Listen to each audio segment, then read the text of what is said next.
right, so we have the Galaxie on the lift.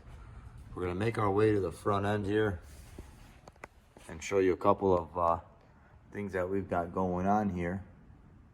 Beautiful new radiator, but paying attention to the frame, you'll notice that it's been coated with an undercoating, and it's a thick coating that they used to use primarily in the 70s and 80s usually, before these cars were kind of tucked away.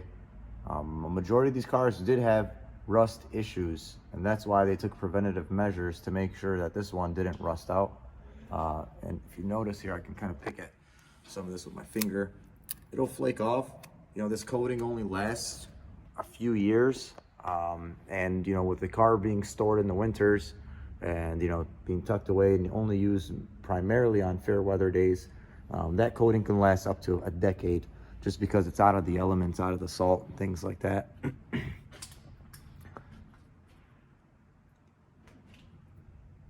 We'll get up close and personal and show you these coatings. And once again, like I said, it's it'll flake and chip off, exposing the original metal underneath there. As you can see, it is still extremely solid. So what would happen is that water would drain in here, would start to pool up in these areas, and these would be completely gone.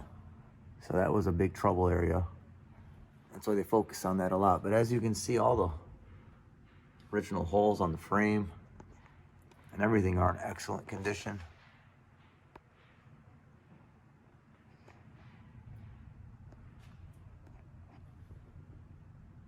Sway bars, and here's some more evidence of some that's chipping off, just to kind of give you an idea of what it looks like.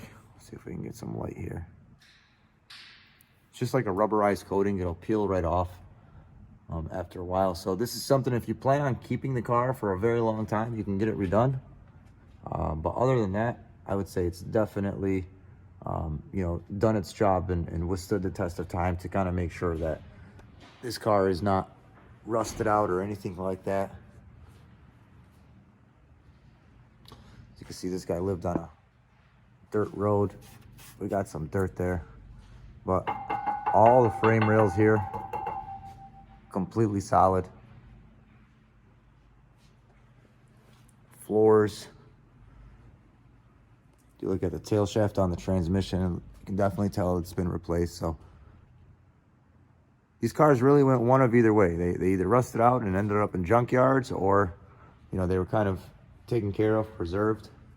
And I would say this one was fairly decently preserved, just because of its quality. If you have any other questions on it, you can always give us a call. We can go over some of the history and some of the things on these cars. But as you can see, even in the back here, frame rails look absolutely solid. Some of the undercoating here that you can chip off.